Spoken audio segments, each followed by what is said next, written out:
Começando mais um Cala a Boca Ricardo, e no programa de hoje eu vou voltar com um quadro que eu fazia no blog lá em 2009, olha como faz tempo, chamado Flashback, que é basicamente a gente voltar ao passado para relembrar de filmes e desenhos e séries que a gente assistia quando era criança e que moldou o nosso caráter. E para marcar esse retorno do Flashback agora no Cala a Boca Ricardo, eu não poderia começar melhor voltando a lá nossa saudosa Rede Manchete, nosso canal favorito quando a gente era criança, para falar de uma série onde artistas marciais se uniam em um torneio para decidir quem era o melhor lutador.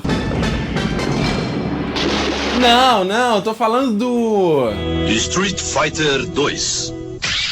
Para de palhaçada, Ricardo, que eu já li o título do programa. Sim, eu vou falar sobre WMC Masters. Cavalheiros, olhem para o centro da arena. Bau! Cavalheiros, olhem para mim. Bau! Cavalheiros, olhem um para o outro. Bau! Cavalheiros, para a zona de batalha.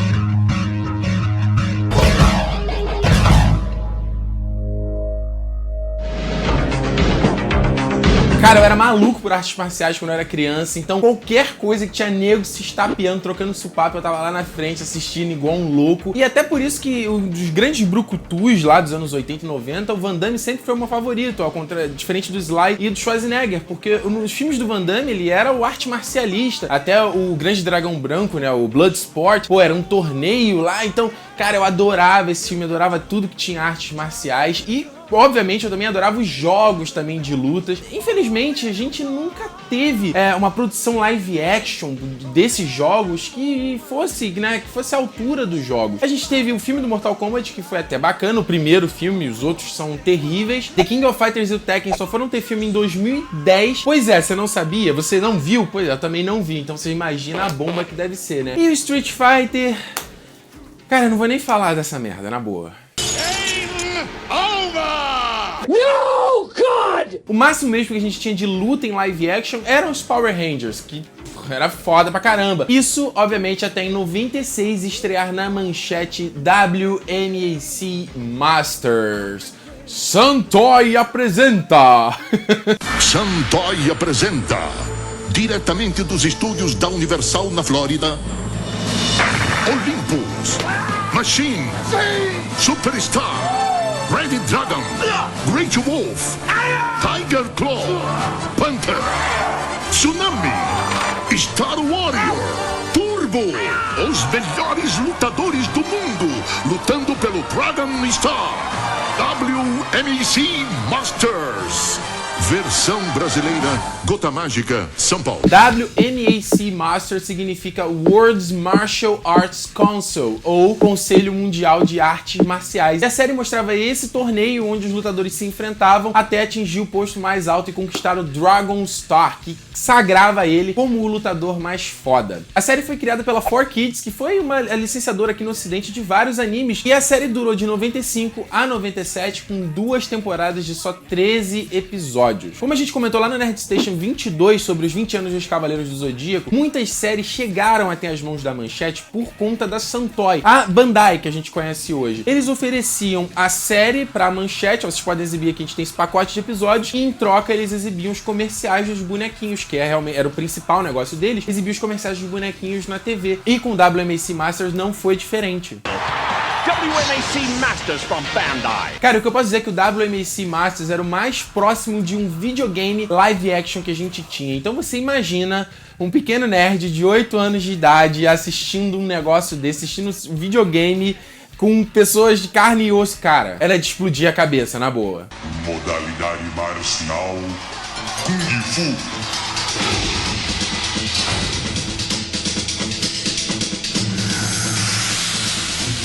Olha só algumas características que você vai relacionar com vários jogos. Primeiro, era um torneio de luta. Também tinham 7 cenários de lutas variados. Então você tinha desde a Arena WMAC Masters, que era a principal, até o cenário, por exemplo, do Grand Canyon, ou uma cidade lá abandonada, cheio de fantasmas, ou um outro cenário urbano, totalmente meio pós-apocalíptico. E além disso, quando eles se enfrentavam nesse cenário, eles tinham barras de energia, cara. Isso é muito videogame. E ela ia diminuindo conforme eles iam enfrentando esses níveis. ninja e tomasse alguma outra porrada. Quem tivesse a barra totalmente reduzida, perdia. Como se ainda não bastasse, quando os caras não estavam lutando um contra o outro, eles tinham que fazer desafios, performances. Então ia desde eles fazerem um kata, né, fazer uma performance de uma arte marcial, ou até mostrar o uso de alguma arma, ou nos casos mais parecidos mesmos, por exemplo, quebrar bloco de gelo, ou quebrar uma pilha de tijolos. Cara, isso era total Street Fighter, quando a gente tinha que quebrar carro, destruir barril, era muito idêntico.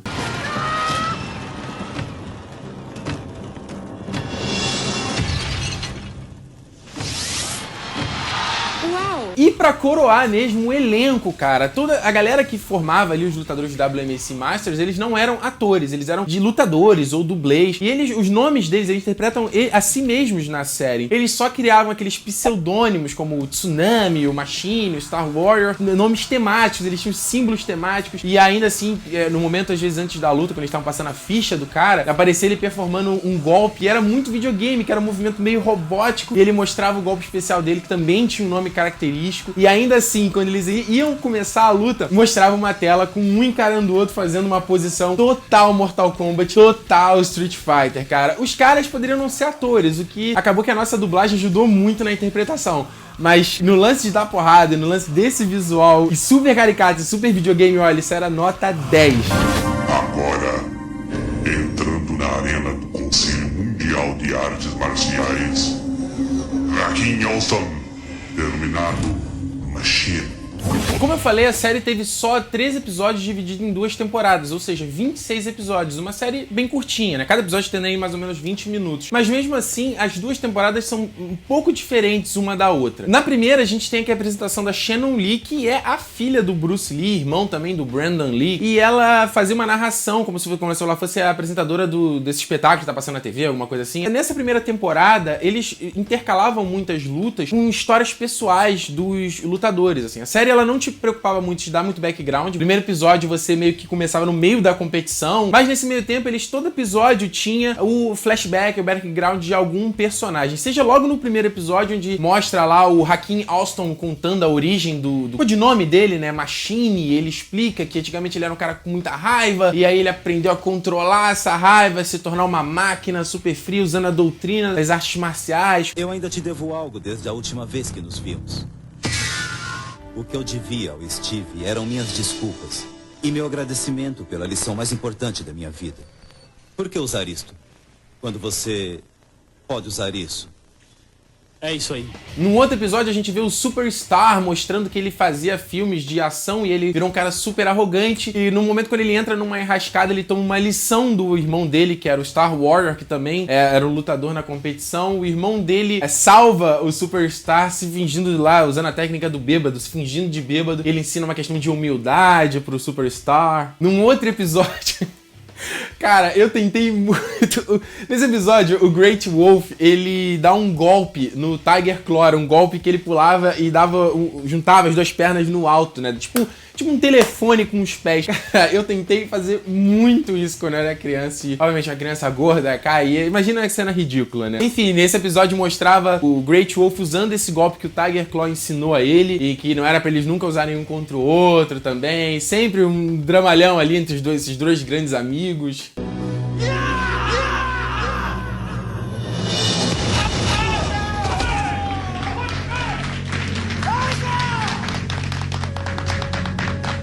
A série também tinha lutadoras femininas, tinha uma disputa que era separada da disputa dos homens, né? Não era tipo homem contra mulher, enfim. Mas eles não mostravam alguns flashes aqui ou outro das lutas femininas. Só teve um episódio que mostrou algum flashback que foi da Baby Doll, quando ela teria que enfrentar a Lady Lightning em relação ao título. E ela quase desiste porque ela sofreu uma pressão do pai dela. Olha aí os daddy issues. Essa temporada vai crescendo gradativamente, o ponto alto dela é o final. Isso porque é o seguinte, o Superstar conseguiu o Dragon Star e o Machine, que era o grande rival dele, tava completando já o Dragon Belt, né? A cada vez que você vencia um outro oponente, você conseguiu o símbolo dele, né? A chave símbolo, o King Symbol no original, ele colocava no Dragon Belt. Quando tivesse todo o Dragon Belt completo, ele poderia desafiar o detentor da Dragon Star. E o Machine e o Superstar sempre foram muitos rivais. Então quando você vai ter a luta final deles no final da temporada, tem toda aquela tensão, né, cara? O que vai acontecer? E aí a luta deles acontece na plataforma rotativa. que era uma plataforma cilíndrica que ela ficava girando, e à medida que cada lutador saísse da plataforma, seja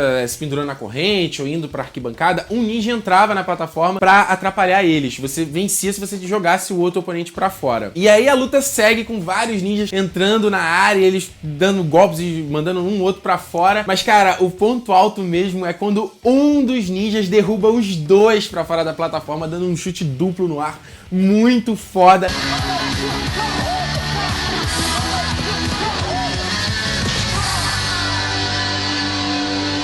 E os dois perdendo, e a gente fica, caraca, como assim? O ninja não pode ganhar. Os ninjas eram tipo os lutadores ali da academia WMAC, que eles eram lutadores até eles atingirem um posto mais alto pra virar um dos lutadores principais, digamos assim. Então, tipo, eles estão no grupo de acesso, digamos assim. E aí o ninja vai e derruba os dois, e a gente fica, caraca! E aí ele ameaça tirar a máscara pra revelar quem é. Porque tem meio um mistério que alguns dos lutadores não estão ali na hora da luta final, e a gente fica, caramba, será que tem alguém infiltrado e tal? Ele ameaça tirar a máscara e aparece, continua.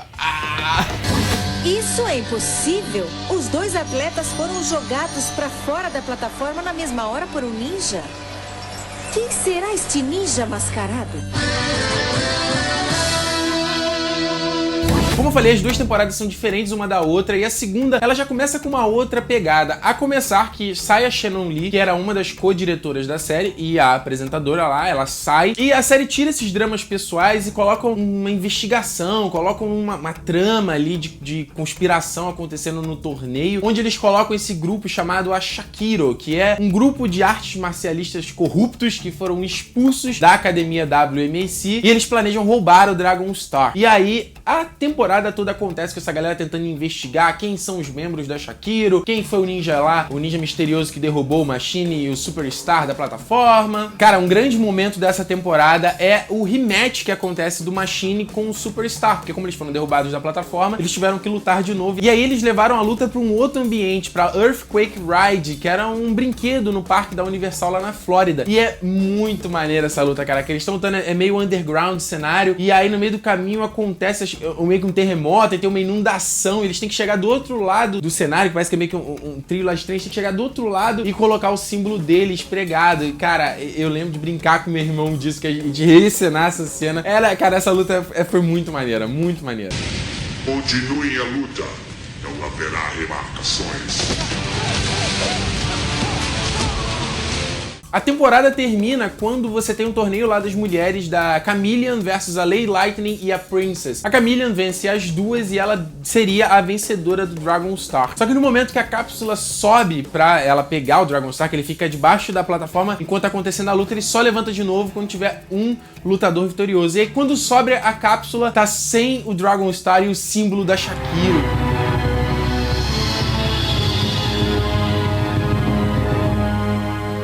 E aí mostra o Tsunami, que era o alívio cômico da série praticamente, levando o Dragon Star pro Warlock e o Tracer, que sempre foram os filhos, a gente sempre soube que eles eram os filhos da puta desde o começo da temporada. Mas como a série foi cancelada por baixa audiência e por baixa venda dos bonequinhos, acabou que não teve um final, ficou aí o Tsunami sendo esse grande vilão, tendo esse grande revelação no final da série. Infelizmente ela acabou assim, é um final e é meio que não final, né?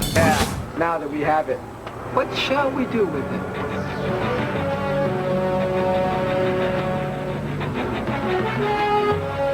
Agora o Cala a Boca Ricardo entra no momento video show pra mostrar que fim levou, por onde anda essa galera do WMAC Masters. A começar pelo Chris Casamassa, que fazia o Red Dragon. Sabe quem ele fez também? Ninguém menos que o Scorpion no primeiro filme do Mortal Kombat. Falando do Mortal Kombat, outro também que apareceu nesse filme foi o Hakim Alston, né? O Machine. Ele aparece aí tomando um sacode do Liu Kang e tendo a alma roubada pelo Shang Tsung. Ainda no Mortal Kombat, o Hosung Pak, que fazia aqui o Superstar, ele foi o Liu Kang no Mortal Kombat 1 e 2, no jogo do Mortal Kombat 1 e 2. Eles fotografavam os atores, né? E ele foi lá e fez o Liu Kang. Ele também foi o Rafael no Tartarugas Ninjas 2 e 3. E outra curiosidade dele é que o Royung, que fazia o Star Warrior, e o irmão dele na série, na verdade também é irmão dele de verdade. O Eric Betts, que fazia o Panther, ele tá hoje aí já na nossa casa dos 50 anos e ainda continua trabalhando como dublê em várias produções. Por exemplo, ele fez vários capangas, apareceu no 24 Horas, apareceu apareceu no Avatar e até na série Revolution agora mais recentemente. Em um dos trabalhos que ele fez na época lá dos anos 90, ele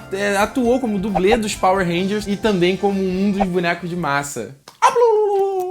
O Hien New Yang e a Sophia Crawford, que era o Tsunami, e a Chameleon também foram dublês no Power Ranger e também bonecos de massa. Aí, ó, se eu tivesse visto uma boneca de massa lá com peitão bundão, a gente já sabia que era ela. O Larry Lang, que fazia na série Warlock, ele era dublê do Michelangelo e do Leonardo na série das Tartarugas Ninja. E pra fechar, o Michael Bernardo, que fazia o Turbo, e a Christine Rodrigues, que fazia a Lady Lightning, ambos foram dublês no nefasto Batman e Robin. Ele, além de ser dublê, também fez um dos capangas do Mr. Freeze e ela era dublê da Batgirl. Isso foi o que eu consegui encontrar sobre alguns dos caras que faziam WMC Masters que continuaram aí na ativa. Outros deles saíram do showbiz, então não tem informações dos trabalhos que eles fazem hoje em dia, mas o fato é que, pelo menos nessa mídia, na televisão, o WMC Masters foi o ponto alto da carreira deles, digamos assim. E, cara, WMC era uma série muito foda. Eu já assisti uns anos atrás, reassisti pra fazer aqui esse programa e continua muito, muito legal mesmo a série. Se você gosta de porradaria, se você gosta de videogame, cara, é um prato cheio. Não vai esperar nada demais, que é muito tosco em alguns aspectos, mas no geral é uma série muito bacana. E se você quiser assistir, meu amigo, tem tudo disponível no YouTube,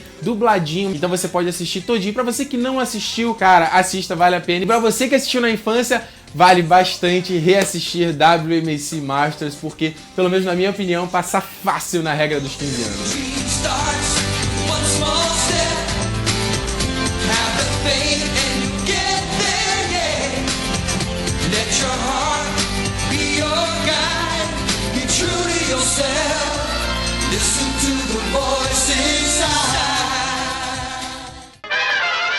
Pronto, transiçãozinha do Batman, agora você já sabe, é aquele momento de você deixar o seu feedback aqui embaixo. Eu quero saber, você assistia WMC Masters quando você era criança, cara? Se sim, eu quero que você deixe aqui embaixo qual era o seu Master favorito. O meu era o Machine, eu achava ele foda, eu usava kickbox, achava ele do caralho. Enfim, e até porque ele usava uma roupa, né, bizarra lá, fingindo que era um cyborg, tosca, né? Depois fica o negócio esse papelão, cara. Eu usava um protótipo de Cybershot no olho, fala sério, enfim. Eu quero que você deixe aqui nos comentários quem era então o seu Master favorito. E deixa aqui nos comentários também qual nova série ou filme ou desenho você gostaria de ver aparecendo aqui nessa série Flashback. A gente pode falar sobre um monte de coisa da nossa infância. O espaço aqui é livre, você pode deixar aqui nos comentários, certo? Gostaria de convidá-los a conhecer o site do Território Nerd, territorionerd.com.br. Se você ainda não visitou, acesse, tem textos novos meus lá. Eu falei sobre o The Legend of Zelda Link Between Worlds, que foi o jogo que eu joguei agora no 3DS, e me apaixonei, tô quase querendo tatuar a Triforce no braço, então eu escrevi um texto muito bacana lá falando sobre o jogo e também te convidar a ouvir o Nerd Station, que saiu na semana passada, falando sobre os 20 anos de Cavaleiros do Zodíaco no Brasil. Tá vendo? A gente tá aí só na manchete, né? Enfim, tá aqui, os links você encontra aqui nesse post,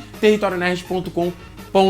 Ah, claro, antes de eu ir, eu quero convidá-los a comparecer no encontro do Território Nerd, que vai acontecer no Rio de Janeiro e em São Paulo. Cara, já tem os eventos lá no Facebook, vai acontecer agora no dia 20 de setembro. O em São Paulo vai acontecer em dezembro, lá vai ser a gente vai todo mundo assistir o Hobbit junto. Então, tem o link aqui também pra você ver todos os detalhes. Pô, vamos comparecer. Se você mora aí no Rio, mora em São Paulo, fala sério, né? Vamos se reunir pra bater papo, comer besteira, falar besteira, enfim. Eu espero vocês. E a gente se vê no próximo Cala a Boca Ricardo. Tchau!